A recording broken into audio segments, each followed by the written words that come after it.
Holding, Hajveri Modaraba management company, H D S security, C N G Pakistan, gulf insurance. کچھ کمپنیاں ان کی ہیں اور کچھ کمپنیوں کے اندر ان کی شیئر ہولڈنگ ہے.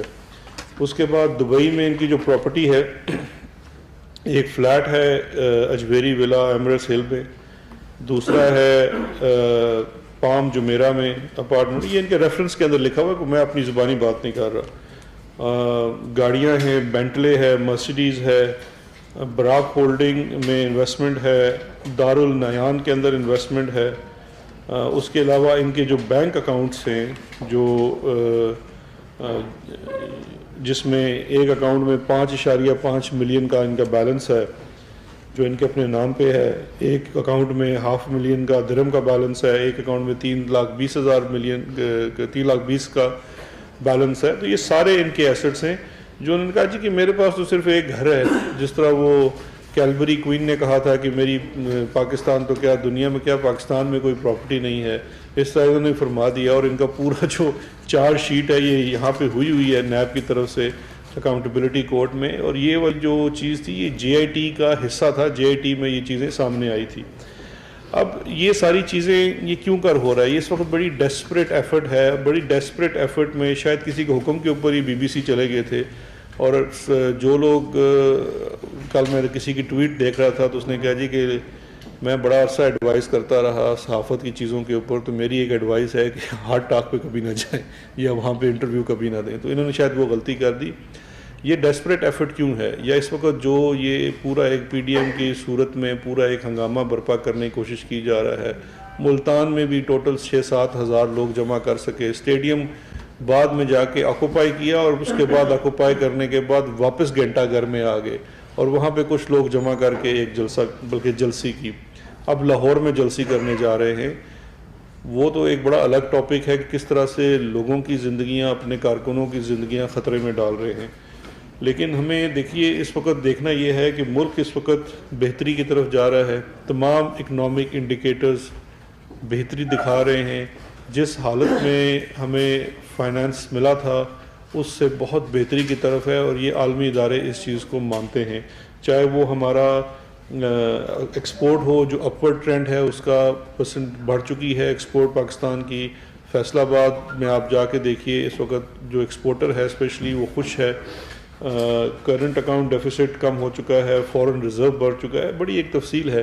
یہ چیزیں ساری بہتر ہو رہی ہیں, اور یہ اس میں ہمیں یہ بھی نہیں بھولنا چاہیے کہ کس طرح سے پچھلی کووڈ کی ویو میں سب کے تعاون سے بڑی بہتر طریقے سے ہم اس سے بچ سکے. جتنا نقصان باقی ملکوں میں ہوا اس کی نسبت پاکستان بہت بہتر حالات میں تھا. اور اب ہم ایک بڑے دوبارہ سے امتحان میں جا رہے ہیں, اور وہ ہے کووڈ کی سیکنڈ ویو. اسلام آباد میں بھی کل ایک اور سٹیپ لیا گیا ہے. تمام یہاں پہ جو ریسٹورنٹس وغیرہ بھی بند کر دیے گئے ہیں, صرف ٹیک اویز الاؤڈ ہیں. اس کی وجہ یہ ہے کہ پازیٹیوٹی ریشو بہت اوپر جا رہی ہے, اور اس میں بھی ہمیں بہت زیادہ اپنی رسپانسبلٹی دکھانی ہے, ذمہ داری دکھانی ہے.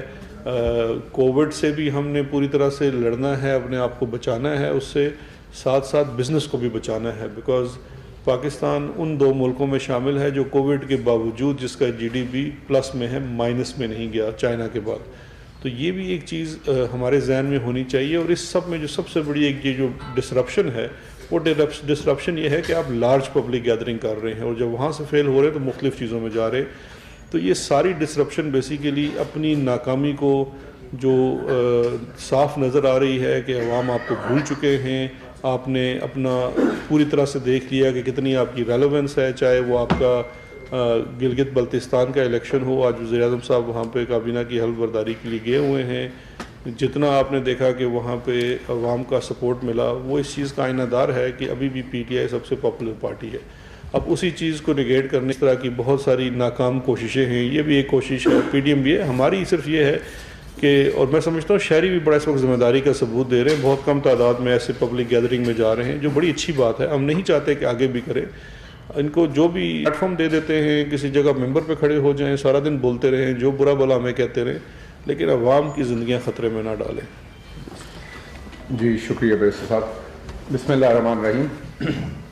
جی آج کی جو پریس کانفرنس تھی, جیسے بیرسٹر صاحب نے فرمایا کہ مین اس کا پرپز یہ تھا کہ پاکستان کی عوام کے سامنے رکھا جائے کہ یہ کون لوگ ہیں, یہ کون سی بدقسمتی تھی پاکستان کی جو ہوئی, جس کی وجہ سے یہ ہمارے اوپر مسلط ہوئے, اور ان کو عادت پڑی تھی یہاں پر مل جل کے چند ایک صحافیوں کے ساتھ مل جل کے کویسچن فیڈ کے کٹ کر کر کے انٹرویو کرنے کی. ان کو کیا پتا تھا کہ سٹیون سیکر جو 56 سال کا ایک جوان ہے, کیپریکارن ہے, اس کی میرا خیال ایجوکیشنل بیک گراؤنڈ کا بھی نہیں پتا تھا.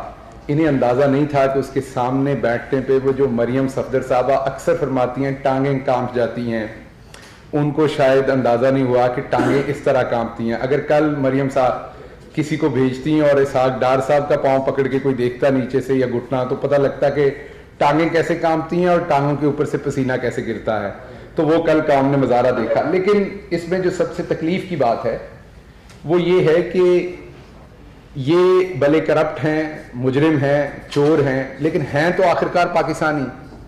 جب یہ انٹرنیشنل میڈیا پہ رونا تو یہ رونے گئے تھے کہ پاکستان میں ہمیں میڈیا نہیں ملتا, ہمیں پاکستان کا میڈیا کور نہیں کرتا, ہمیں بات نہیں کرنے دی جاتی. تو جس ملک کے یہ باسی ہیں, جہاں کا قانون اس پہ امپلیمنٹ ہوتا ہے, جہاں پہ انہوں نے پناہ لے رکھی ہے, جہاں پہ بیٹھ کے یہ پاکستان کے آرمی چیف پہ حملے کرتے ہیں, جہاں پہ بیٹھ کے یہ پاکستان کے ISI کے ہیڈ پہ جو ہے حملے کرتے ہیں, پاکستان کے وزیر اعظم پہ حملے کرتے ہیں, پاکستان کی نیب کے بارے میں کہتے ہیں کہ وہاں پہ درجنوں لوگ مار دیے گئے ہیں, جہاں پہ بیٹھ کے یہ پاکستان کے وزیر اعظم کو فاشسٹ کہتے ہیں, جو بہت دیر سے ہمارے جو دشمن ملک ہیں وہ لگاتار یہ کوشش کر رہے ہیں کہ پاکستان کو ایک فاشسٹ سٹیٹ ڈکلیئر کروایا جائے. اور 2000 سے لے کے آنورڈ آپ نے دیکھا کہ 2 دہائی انہوں نے یہ کوشش کی, اور اب انہوں نے ناکام ہو کے اس بات کے اوپر گھٹنے ٹیک دیے, جس کا کریڈٹ پاکستان کے میڈیا کو جاتا ہے, جس کا کریڈٹ پاکستان کی افواج کو جاتا ہے, جس کا کریڈٹ پاکستان کی عوام کو جاتا ہے, اور پاکستان کی پوری قوم کو جاتا ہے کہ ہم نے مل کے وہ بیانیے کی جنگ لڑی جو ہمارے دشمن ملک جو ہمارے خلاف انٹرنیشنل میڈیا میں رکھے ہوئے تھے فاشسٹ اسٹیٹ ڈکلیئر کروانے کے لیے, وہ بھلے UN میں آپ دیکھ لیں یا کہیں اور. تو آج یہ منہ پھاڑ پھاڑ کے کہہ رہے ہیں کہ پاکستان ایک فاشسٹ ہے. جب ان سے پوچھا یہ گیا سوال کہ آپ بتائیے کہ عمران خان کون سا ایسا کام کر رہے ہیں جس سے وہ فاشسٹ ہیں, وہ چائنا کے ساتھ اسی طریقے سے جو پاکستان کی لانگ ٹرم پالیسی ہے اس سے بھی آگے بڑھ کے دوستی کی طرف جا رہے ہیں, کیونکہ پاکستان کے لیے وہ بہتر ہے. ریجنل جو ریلیشن شپ ہے ہم نے دیکھی, افغانستان میں پاکستان ایک لیڈنگ رول لے رہا ہے اور عمران خان اس کو لیڈ کرتے ہوئے نظر آ رہے ہیں اس سارے پیس کے پروسیس کو. بھلے ہمارے مسلمان دنیا کے جو بڑے پلیئرز ہیں ان کے میان میں صلح جوئی ہو وہ, تو بتائیے پاکستان کہاں پہ فاشسٹ ہے یا عمران خان کہاں پہ فاشسٹ ہیں. تو اس کا جو جواب تھا, سوال گندم جواب چنا, وہ آپ نے دیکھ لیا. پھر ان سے پوچھا گیا کہ آپ بیمار تو لگتے نہیں, یہی انگریزی میں ایسے ہی کہا جا سکتا تھا مہذب طریقے سے. تو اس کا جواب یہ ہوا کہ آپ کو پتہ نہیں وہاں پہ کیا ہوتا ہے, وہاں ہیومن رائٹس کیا ہیں. پھر انہوں نے ان سے سوال پوچھا گیا کہ آپ 5 سال انتظار نہیں کر سکتے, آپ کو اتنی جلدی کس چیز ہے؟ اگر عمران خان کو مینڈیٹ 5 سال کا ملا ہے تو آپ انتظار کر لیجئے 5 سال, اور اس کے بعد جا کے جب, اور یہ بھی کہا گیا کہ ابھی تو آپ یہاں بیٹھے ہیں, اگر آپ پاکستان جانا پسند فرمائیں گے تو تب آپ وہاں جا کر الیکشن لڑ لیجئے گا. تو اس کا جواب دیا گیا کہ ہمارا الیکشن چوری ہوا, جو ہم بہت دیر سے آپ کو بتا رہے تھے یہاں پر کہ اگر الیکشن چوری ہوا تھا تو پٹیشنز آنی چاہیے تھی, تو آپ کو 2013 اور 2018 کی جو پٹیشنز ہیں ان کا موازنہ کرنا پڑے گا. آپ کو یہ دیکھنا پڑے گا کہ 2018 میں ہم نے پنجاب سے زیادہ پٹیشنز کی ہوئی ہیں, کیونکہ یہ صرف ہے ہی اب پنجاب کی پارٹی, تو اس لیے میں صرف پنجاب کی بات کر رہا ہوں, باقی تو انہوں نے کہیں سے سیٹیں نہیں جیتی. تو یہ پنجاب کی پارٹی ہے, پنجاب میں یہ ہارے اور جیتے ہیں, تو پنجاب میں ان سے ہماری پٹیشن زیادہ ہیں الیکشن میں. ہر طرح سے ہم کلیم کرتے ہیں کہ ہمارے ساتھ شاید باقاعدگی کوئی ہوئی, یا ہمارے ووٹ صحیح نہیں گنے گئے, یا کوئی چیز بھی جو بھی ہو سکتی ہے. ہمارے ملک میں آپ کو پتا الیکٹرانک ووٹنگ سسٹم نہیں ہے, چیزیں ہو سکتی ہیں. تو اس کا جواب یہ جب اینکر نے دیا کہ یورپی یونین کے مبصر نے کنکلوسیو سٹیٹمنٹ دی ہے کہ آپ الیکشن جو ہے وہ فیئر ہوئے, ایک ٹرو مینڈیٹ کے ساتھ گورنمنٹ آئی, تو انہوں نے کہا پوری رپورٹ پڑھیں. بندہ پڑھا لکھا ہو تو اس کو شاید یہ پتا ہوتا ہے, ایون وکیل صاحب ساتھ بیٹھے ہیں, اب جلدی سے کوئی پٹیشن بھی پڑھیں تو پریئر کو پڑھتا ہے بندہ کہ یار مانگا کیا رہا ہے, یا جج صاحب کا ڈیسیجن ہو تو اس میں جو آخری پیراگراف ڈیسیجن کا ہوتا ہے, کنکلوژن کا ہوتا ہے, وہ ساری چیز کو سم اپ کرتا ہے. جتنی بھی پہلے بحث ہوتی ہے, اگر اس کے اوپر آپ کوئی کنکلوسیو سٹیٹمنٹ دے رہے ہیں تو وہ اس کا ارک ہوتا ہے, وہ اس کا جوس ہوتا ہے آخر پہ. تو وہ بھی ان کو ٹیوشن پڑھانی پڑی ڈار صاحب کو. اس میں جو سب سے اہم بات ہے وہ یہ ہے کہ بی بی سی بہت دیر سے نواز شریف صاحب کو کانٹیکٹ کر رہا تھا, جو میری انفارمیشن ہے, کہ وہ انٹرویو دیں, کیونکہ بی بی سی کے پاس کچھ سوال تھے, اس پہ شاید وہ کوئی ڈاکومنٹری کرنا چاہ رہے تھے. پہلے تو وہ بیماری کا بہانہ لگاتے رہے, پھر اب جب وہ پاکستان میں جلسوں میں خطاب کر رہے ہیں تو پریشر بڑھ گیا انٹرویو کا. پھر مریم صفدر صاحبہ نے یہ مشورہ دیا کہ ہمارے ٹبر کا جو سب سے پڑھا لکھا بندہ ہے اس کو بھیجتے ہیں, کیونکہ انٹرویو انگریزی میں ہونا ہے.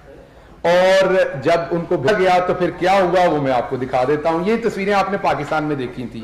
ہم بھی ویسے کم ظالم نہیں ہیں, اس طرح کے کام آپ لوگ بھی کرتے رہے ہیں ان کے ساتھ پریس کانفرنسز میں, اتنے اچھے آپ بھی نہیں ہیں, اسٹیون سیکر کی طرح کے آپ ہیں, یہ والے کام آپ بھی کرتے رہے ہیں یہاں پر. تو تصویریں تو ڈار صاحب کی پہلے بھی ہوتی تھی, حالات تو ان کے پہلے بھی ایسے ہوتے تھے, لیکن میں نے جیسے کہا کہ وہ جو 56 سال کا جوان ہے, جب ان کے سامنے بیٹھنا پڑا تو کچھ ایسے حالات ہوئے. کبھی زبان باہر آئی, کبھی دونوں آنکھیں باہر آئیں, کبھی دونوں آنکھیں ٹیڑھی ہوئیں, کبھی منہ پہ شرمندگی تھی لیکن آنکھوں میں بے شرمی تھی.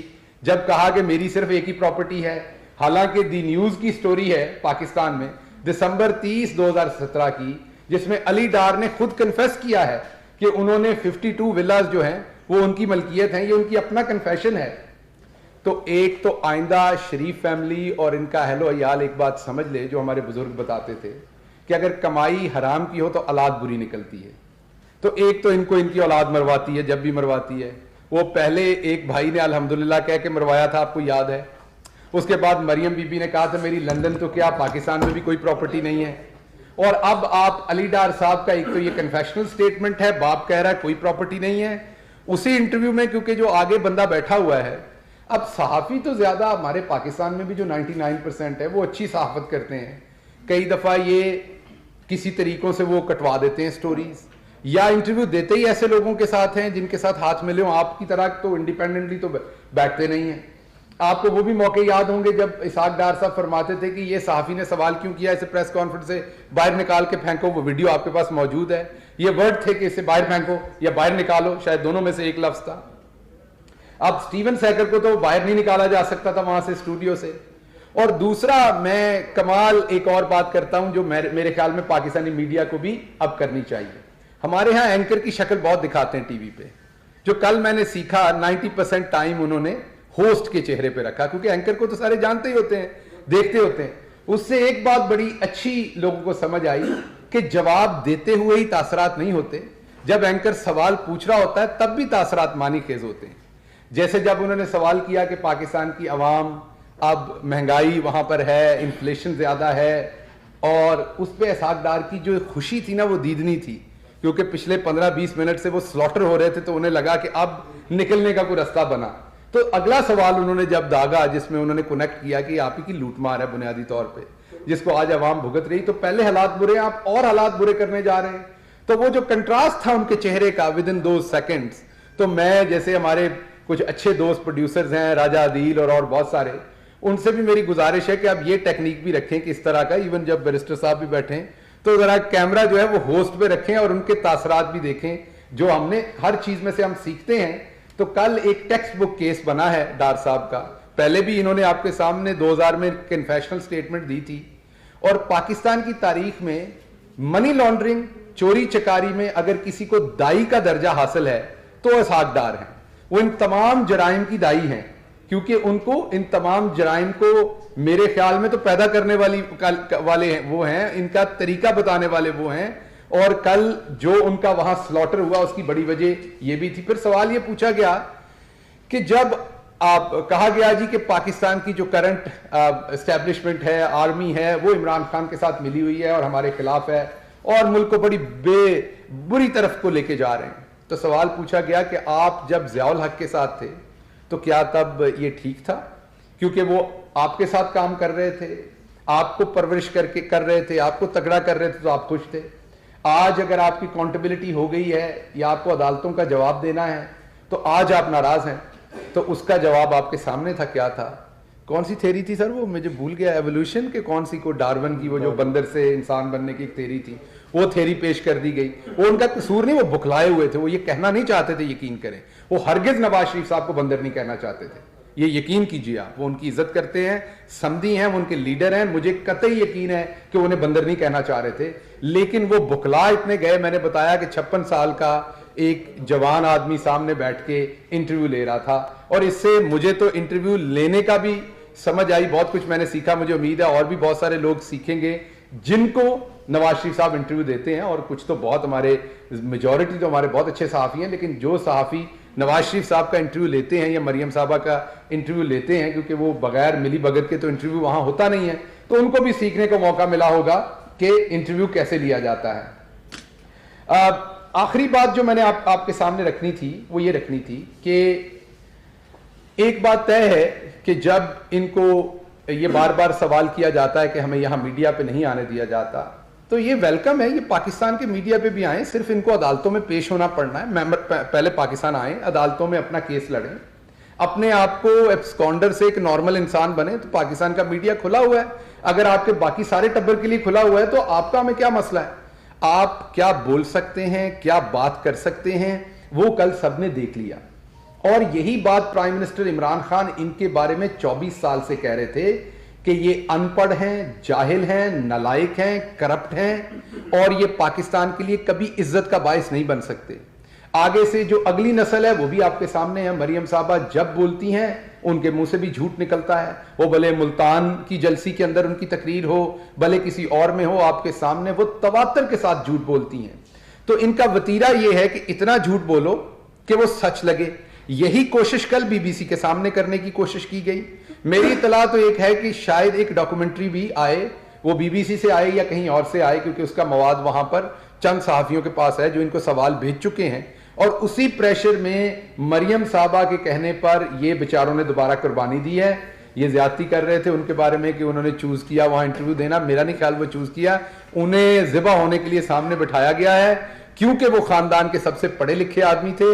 اور اگر پڑھے لکھے بندے کا حال یہ ہے تو آپ خود سوچ لیں کہ انٹرویو میں کہا کہ میری کوئی پراپرٹی نہیں ہے, اور پھر جب اگلا سوال داغا گیا تو میری ایک پراپرٹی ہے, پھر داغا گیا تو پھر بالکل ہی جواب کسی اور طرف لے گئے. حالانکہ آپ کے سامنے میں نے بتایا دسمبر 30 2017 ان کے بیٹے کا کنفیشنل سٹیٹمنٹ ہے, جو یہ کہہ رہے ہیں دبئی میں ان کا ایک ولا ہے کہ ہمارے 52 ولاز ہیں. تو بنیادی طور پر عوام کے سامنے یہ رکھنا چاہ رہے ہیں کہ یہ ان کا اصل چہرہ ہے. جو کل بی بی سی میں ہوا, جو پاکستان کے لیے ایز اے پاکستانی میرے لیے شرمندگی ہے, جو ہماری پولیٹیکل مخالفت اپنی جگہ, یہاں بیٹھ کے میں جملے بازی بھی کروں گا, اٹیک بھی کروں گا, لیکن اگر یہ والے کام آپ اردو میں کر لیا کریں, کیونکہ آپ چوری چکاری بھی اردو میں ہی کرتے ہیں, آپ کا تمام کاروائی پنجابی اور اردو میں, آپ سری پائے بھی اردو میں ہی کھاتے ہیں, تو آپ جب مال پانی اردو میں کھاتے ہیں تو میری آپ سے 10 بدس گزارش ہے کہ آپ انٹرویو بھی اردو میں ہی دے لیا کریں, یہیں گھر اپنے کسی بندے سے بےزتی کروا لیا کریں. کاشف صاحب بیٹھیں یا دوسرے دوست بیٹھیں, کدھر انہی کے ہاتھوں میں ذلیل ہو لیں, ادھر گھر کی بات گھر رہ جائے گی.